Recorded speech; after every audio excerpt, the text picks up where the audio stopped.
नमस्कार बहुत स्वागत है आपका सुबह की बड़ी खबरों के साथ। मैं हूं रीनो यादव। तो सुप्रभात एमपी में सबसे पहले बात करेंगे भोपाल से बड़ी खबर की, जहां भोपाल में सीएम शिवराज का रोड शो आज होना है। सुबह और शाम के वक्त 2 रोड शो मुख्यमंत्री करने वाले हैं। सुबह में गोविंदपुरा विधानसभा क्षेत्र में रोड शो होगा, वहीं हुजूर विधानसभा क्षेत्र में रोड शो करेंगे मुख्यमंत्री। मालती राय के समर्थन में वोट की अपील करने वाले हैं मुख्यमंत्री शिवराज सिंह चौहान।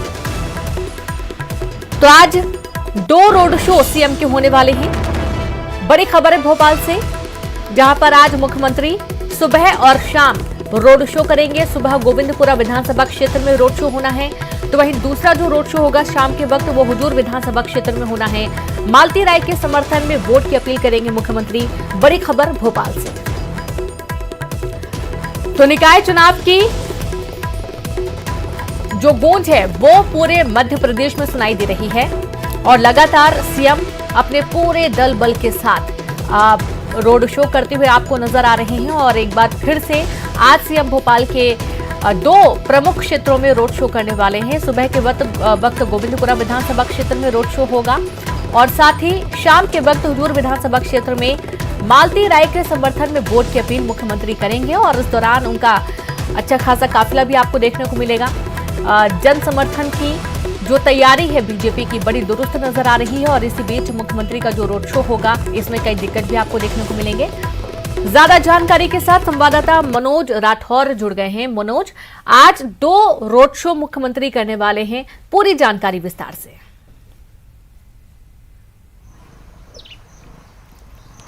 जी बिल्कुल, मुख्यमंत्री शिवराज सिंह चौहान का लगातार जो दौरा है वो जारी है। आज भी राजधानी भोपाल में 2 रोड शो करने वाले हैं। एक गोविंदपुरा इलाके में जो है उनका रोड शो रहेगा। इस रोड शो के दौरान तमाम स्थानीय जो नेता हैं बीजेपी के, जिसमें स्थानीय विधायक है गोविंदपुरा विधानसभा से जो आती हैं कृष्णा गौर, वो शामिल रहेंगे। तमाम जो वार्ड के जो उम्मीदवार हैं पार्षद पद के, उनको लेकर यहाँ पे वोट मांगने की अपील यहाँ पर मुख्यमंत्री शिवराज सिंह चौहान के द्वारा इस रोड शो के द्वारा की जाएगी। मालती राय जो महापौर पद की प्रत्याशी हैं वो भी इस रोड शो के दौरान मौजूद रहेंगी। करीब 2 घंटे ये रोड शो राजधानी भोपाल की गोविंदपुरा विधानसभा के अलग अलग इलाकों से होकर गुजरेगा। इसके बाद जो दूसरा जो रोड शो रखा गया है वो शाम को 7:30 बजे ये रोड शो रखा गया। और ये रोड शो हुजूर विधानसभा क्षेत्र में रखा गया है और करीब 17 किलोमीटर का जो है ये रोड शो रहेगा, जिसमें भव्य स्वागत करीब 123 मंच बनाए गए हैं। तो एक बड़ा मेगा रोड शो जो है राजधानी भोपाल का पहला होने वाला है। हालांकि इससे पहले करीब 3 रोड शो जो है मुख्यमंत्री शिवराज सिंह चौहान कर चुके, लेकिन कोलार क्षेत्र के जो तमाम जो वार्ड आते हैं वहाँ से होकर ये सरबधन पुल से होकर ये पूरा आगे तक जो है ये रोड शो जाएगा और करीब 17 किलोमीटर का सफ़र तय करेगा। जगह जगह जो स्वागत की तैयारी है वो स्थानीय विधायक जो कि हुजूर से आते हैं रामेश्वर शर्मा, उन्होंने की है। उन्होंने एक प्रोग्राम भी पूरा जारी किया है कि कहाँ से ये पूरा रोड शो होकर गुजरेगा। तो आज 2 महत्वपूर्ण रोड शो और आम सभा हम कह सकते हैं कि मुख्यमंत्री शिवराज सिंह चौहान की। तो मुख्यमंत्री शिवराज सिंह चौहान का लगातार चुनावी दौरा जारी है, क्योंकि पहले चरण में जो चुनाव होना है उसमें राजधानी भोपाल के भी निकाय चुनाव होना है। ऐसे में 6 से पहले जो ताकत है वो बीजेपी नहीं बल्कि कांग्रेस की तरफ से भी झोंकी जा रही है। कांग्रेस की तरफ से भी लगातार जो कार्यक्रम है रोड शो के, चाहे वो कमलनाथ के हों या फिर दूसरे नेताओं के, वो लगातार राजधानी भोपाल में जारी। आम आदमी पार्टी के भी दिल्ली से नेता आ रहे हैं रोड शो करने के लिए, उनकी भी आम समाएं लगातार जो है यहाँ पे जारी है। इससे पहले ओवैसी जो है अपनी पार्टी के प्रत्याशियों को लेकर यहाँ पे आम सभा को संबोधित कर चुके। तो लगातार तमाम पार्टी 6 तारीख से पहले अपनी पूरी ताकत यहाँ पर झोंक रहे हैं। जी बिल्कुल, बहुत शुक्रिया आपका मनोज तमाम जानकारी के लिए। तो पूरी ताकत सभी पार्टियां झोंकने में जुटी हुई हैं। तो वहीं निकाय चुनाव के लिए सीएम शिवराज का तूफानी प्रचार जारी और इसी क्रम में सीएम शिवराज ने कमलनाथ के गढ़ में बीजेपी उम्मीदवार के समर्थन में रोड शो किया। करीब 10 किलोमीटर के इस रोड शो के दौरान सीएम का जोरदार स्वागत किया गया। इस दौरान उन पर फूल बरसाए गए। इस मौके पर सीएम शिवराज ने लोगों से बीजेपी उम्मीदवारों के पक्ष में मतदान करने की अपील की। इसके साथ ही सीएम शिवराज सतना पहुंचे, जहां उन्होंने रोड शो के जरिए बीजेपी उम्मीदवारों के लिए प्रचार प्रसार किया।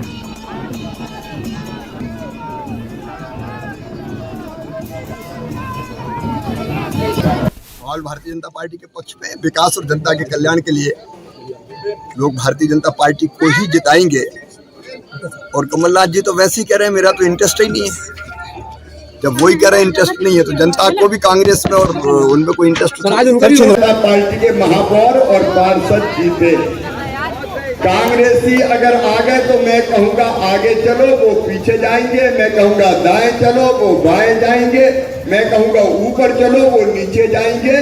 पूरा विकास ठप होके रह जाएगा।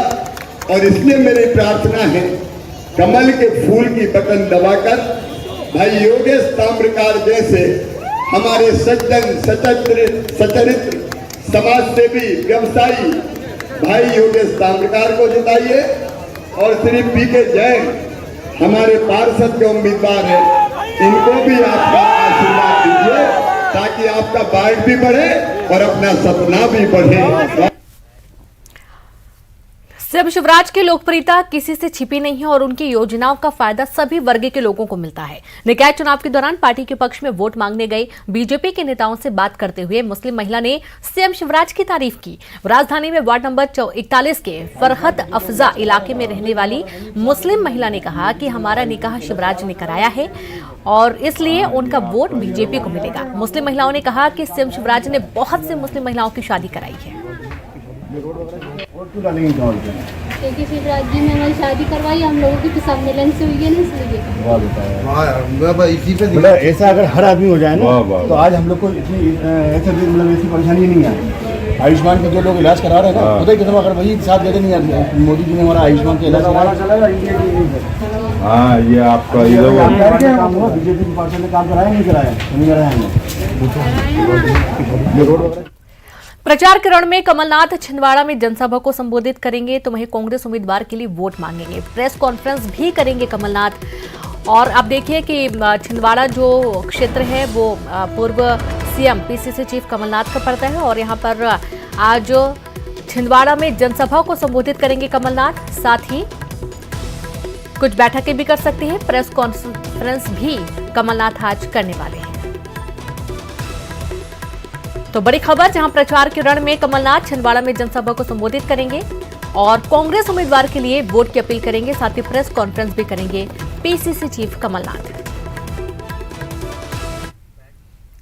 महाराष्ट्र में हुए सत्ता परिवर्तन पर देश भर में सियासी गर्माहट और ऐसे में नगरीय निकाय चुनाव का प्रचार करने इंदौर पहुंचे केंद्रीय मंत्री ज्योतिरादित्य सिंधिया ने भी इस पर अपनी प्रतिक्रिया दी है। उन्होंने कहा कि महाराष्ट्र में एकनाथ शिंदे और देवेंद्र फडणवीस की जोड़ी नया विश्वास स्थापित करेगी। महाराष्ट्र पिछले 2-2.5 वर्षों में पिछड़ चुका था, अब एक प्रगति और विकास की सरकार बनी है। उसे दोबारा राष्ट्रीय पटल पर ही नहीं बल्कि विश्व पटल पर एकनाथ शिंदे और देवेंद्र फडणवीस की जोड़ी स्थापित करेगी। इसी के साथ उन्होंने कांग्रेस पर भी निशाना साधा।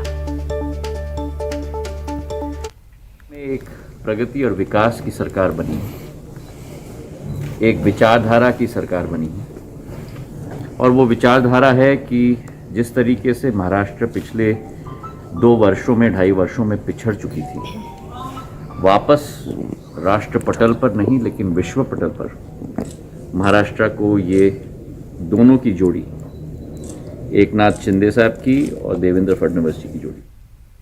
मध्य प्रदेश का हाई प्रोफाइल नगर निगम मेयर का चुनाव एक बार फिर सुर्खियों में है। वजह बनी है इंदौर निगम मेयर के लिए कांग्रेस उम्मीदवार और निगम चुनाव के सबसे अमीर कैंडिडेट संजय शुक्ला का अजब गजब दावा, जिस पर बीजेपी सवाल उठा रही है। क्या है कांग्रेस उम्मीदवार के दावे और वादे, देखिए इस रिपोर्ट में।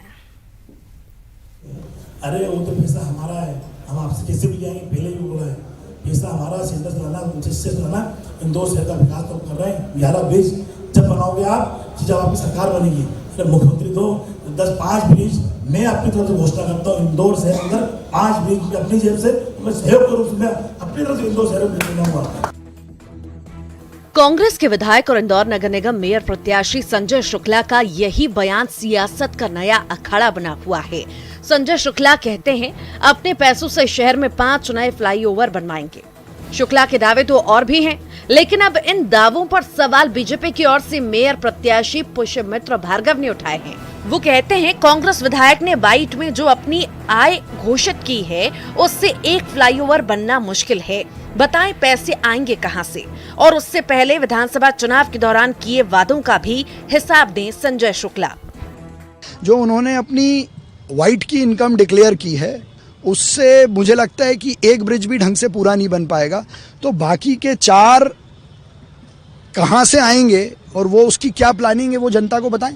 उधर बीजेपी के नगर निगम चुनाव प्रभारी रमेश मेंदोला संजय शुक्ला के ऑफर को मुंगेरी लाल के सपने करार दे रहे हैं। मेंदोला कहते हैं कि कांग्रेस हवा में हवाई पुल बना रही है, जनता को गुमराह करने का काम न करें। देखिए, कांग्रेस मुंगेरी लाल जी के सपने दिखा रही।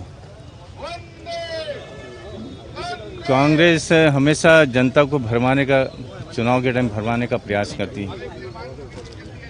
ये पुल 5 पुल ये कहाँ बनाएगी, इसकी लंबाई कितनी होगी, इसकी चौड़ाई कितनी होगी, इसकी लागत क्या होगी। कांग्रेस हवा में हवाई पुल बनाएगी। चुनाव प्रचार के बीच ऐसे वादे उम्मीदवार अमूमन करते नहीं हैं, लेकिन नेताओं को लगता है कि जनता की याददाश्त वैसे भी कमजोर होती है, सो वादे निभाने से ज्यादा करना महत्वपूर्ण है। हालांकि शायद नेताजी ये भूल जाते हैं कि नेताओं के वादों की हकीकत जनता बेहतर जानती है। इंदौर से अरुण त्रिवेदी के साथ bureau report, news 18 Madhya Pradesh, Chhattisgarh. Narsinghpur के करेली में निकाय चुनाव ने एक ही परिवार के उम्मीदवारों को आमने सामने कर दिया है। देवरानी जेठानी एक दूसरे के खिलाफ चुनाव लड़ रही हैं और ऐसे में यहां का चुनाव काफी दिलचस्प हो गया है। रिपोर्ट देखिए।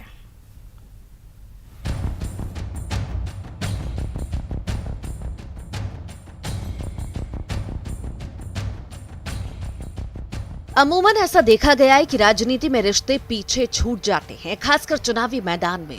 मध्य प्रदेश में इन दिनों चुनाव का माहौल है और नरसिंहपुर के करेली शहर के महेंद्र वार्ड में कुछ ऐसा ही दृश्य देखने को मिल रहा है।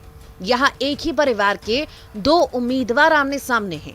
भाजपा ने यहाँ शैलजा संगीता शर्मा को मैदान में उतारा है, तो वहीं कांग्रेस ने सुचिता शर्मा को अपना उम्मीदवार बनाया है। दोनों देवरानी जेठानी हैं। दिलचस्प बात यह है कि इससे पहले इन दोनों के पति भी एक दूसरे के खिलाफ चुनाव लड़ चुके हैं।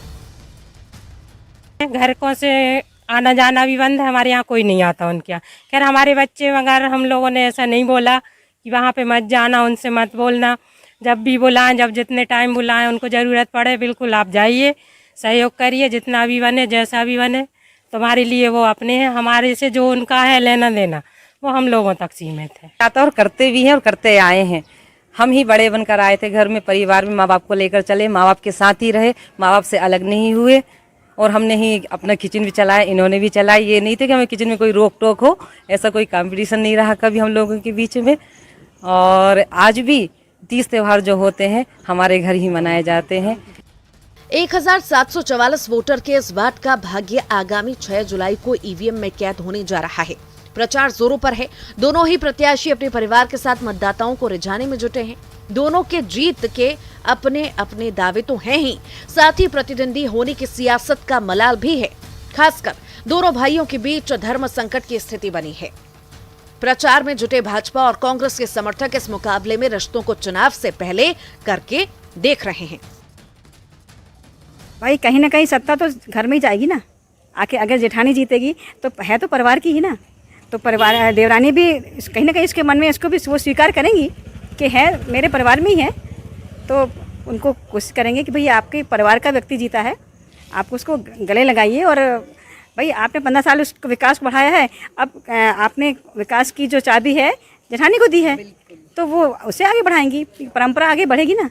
तो ये तो उनके लिए भी गर्व की बात होगी। दिलचस्प तो नहीं कहना चाहिए, मेरा कहना ये देखो दूसरे घरों से हम आते हैं, अलग अलग परिवार से, तो दोनों बहनों की तरह रहें, ये मेरा कहना है। हम भी दोनों बहनों की तरह रहते हैं, हमारा भी परिवार है। मुझे तो ये कहीं से भी अच्छा नहीं लग रहा, मैं सच बोल रही हूँ आपको। बहरहाल सियासत को जो करना था तो उसने कर दिया। अब दोनों प्रत्याशी घर घर जाकर अपने दावों और वादों से वोटरों को रिझाने में जुट गए हैं। चुनाव में ऐसी स्थिति कई जगह देखने को मिल रही है और जब ऐसी स्थिति बनती है तो वोटरों के मन में भ्रम की स्थिति बनने लगती है। ऐसी स्थिति में अब देखना दिलचस्प होगा कि जनता किसे अपना समर्थन देती है। आशीष जैन, नरसिंहपुर, न्यूज़ 18 मध्य प्रदेश, छत्तीसगढ़। भारत से भोपाल से बड़ी खबर है, जहां पर राजधानी में कोरोना के 40 नए मामले सामने आए हैं। भोपाल में अब एक्टिव केस की जो संख्या है वो बढ़कर 152 पहुंच गई है। तो वहीं प्रदेश में कोरोना के 127 नए केस दर्ज किए गए हैं। इंदौर में 34 और जबलपुर में 10 केस सामने आए हैं।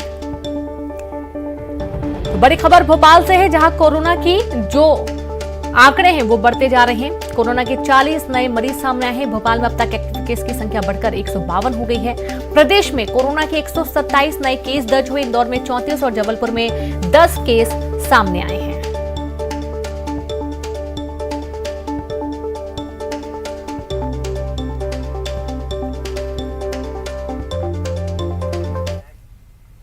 और दतिया पीजी कॉलेज में एक छात्र की गुंडागर्दी करने का मामला सामने आया, जहां छात्र दीपांशु गुर्जर ने कॉलेज में मनमानी करने से रोकने पर प्रोफेसर और स्पोर्ट्स ऑफिसर के साथ मारपीट की और साथ ही साथ महिला प्रोफेसर से अभद्रता भी की। घायल प्रोफेसर जिला अस्पताल में भर्ती है। फिलहाल पुलिस ने जांच शुरू कर दी है। तो वहीं कॉलेज प्राचार्य का कहना है कि छात्र दीपांशु के खिलाफ सख्त कार्रवाई होगी। सभी शिक्षकों को परेशान कर रहा है, मैं भी शामिल हूँ। मैं तो ये आज जो है फिर जो है दोबारा जो है मेरे साथ दूसरी तीसरी बार जो है इस प्रकार की बात हुई है। तो मैं जैसे ही जा रहा था फ्रेश होकर जो है तो उधर से वो आ रहा था और उसने जो है शुरू कर दिया सर कोई बदतमीजी और उसके लिए बात मैंने प्रतिरोध किया तो बात जो और आगे बढ़ गई। उसके बाद उसने धारदार हथियार से जो भी उसके पास था बैग था या अन्य भी जो है चीज़ की मैंने देख समझ नहीं पाया, उसने जो है ऐसा किया। जब बाकी साथी बीच में आ गए थे बीच बचाव किया, फिर बीच बचाव करके मुझे यहाँ वाला है पुलिस में कई बार पहुँच चुकी है। उसका इस तरह से दबाव निरंतर बढ़ता जा रहा और उसके तहत ही मैडम के साथ जो घटना हुई और आज जो घटना हुई, आज जो मारपीट वो निंदनीय है, ये सबसे खराब है। अगर हमारे शिक्षा मंडल में इस तरह से लड़के आकर के मारपीट की किन प्रोफेसर, हमारे रिपू दमन यादव जो प्रोफेसर हैं हिंदी में, उनके साथ मारपीट की, साथ ही एक स्पोर्ट ऑफिसर है मुकेश गुर्जर, उनको भी चोट लगी है, उनके साथ ही मारपीट। तो अभी बारिश के कारण धसान नदी अचानक तूफान पर आ गई और 3 लोग बकरियों के साथ टापू पर फंस गए। लगभग 14 घंटे के बाद एसडीआरएफ की टीम ने फंसे लोगों को रेस्क्यू किया, सुरक्षित बाहर निकाला, जिसके बाद गांव वालों ने राहत की सांस ली। दरअसल शाहगढ़ के परसुआ गांव के 3 लोग बकरी चराने के लिए नदी को पार कर रहे थे और देखते ही देखते नदी का जलस्तर बढ़ने लगा और 3 लोग टापू पर फंस गए। ग्राम परसुआ में नदी में 3 लोगों और कुछ बकरियों के नदी के बीच में बने टापू पर फंस जाने की सूचना प्राप्त हुई थी, जिस पर सागर से एसडीपी आरएफ की टीम को और पुलिस बल के साथ जाकर के ग्रामवासियों के सहयोग से रेस्क्यू ऑपरेशन किया गया और सभी लोगों को सुरक्षित निकालकर ग्राम में लाया गया। सभी सुरक्षित। अच्छी बारिश की कामना को लेकर भोपाल के कलियासोत डैम में शिव मंदिर में पूजा अर्चना की गई और उसके बाद बारिश के लिए टोटकी के रूप में मड कार रैली का आयोजन किया गया, जिसमें लगभग 15 गाड़ियां, जिसमें जिप्सी, जीप और थार जीप शामिल थी। वहीं कीचड़ से सने रास्तों पर तेज रफ्तार से दौड़ती कारें और एक दूसरे को हराने की जद्दोजहद और स्पीड में जोर से उछलती गाड़ियों को देखकर लोग रोमांचित हो उठे हैं। राजधानी भोपाल में सड़कों की हालत को लेकर बार बार सवाल उठते रहते हैं और इस बीच राजधानी की सड़कों की मजबूती कैसी है, इसी बात से साबित हो गया कि पहली बारिश में ही रंग महल चौराहे पर बनी सड़क उखड़ गई, जिसके बाद अब ये तय किया गया है कि बारिश में जहां भी सड़क उखड़ेगी वहां तत्काल मेंटेनेंस किया जाएगा। इसके लिए पीडब्ल्यूडी विभाग ने इलाके के हिसाब से अफसरों को तैनात कर दिया है और उपयंत्रियों को इसकी जिम्मेदारी दी गई है। कहा यह भी जा रहा है कि बारिश रुकने के 24 घंटे के भीतर सड़क की मरम्मत कर दी जाएगी और गड्ढे भर दिए जाएंगे और कहीं अगर सड़क धंसती है तो उसकी जानकारी भी बैरिकेड लगा कर दी जाएगी।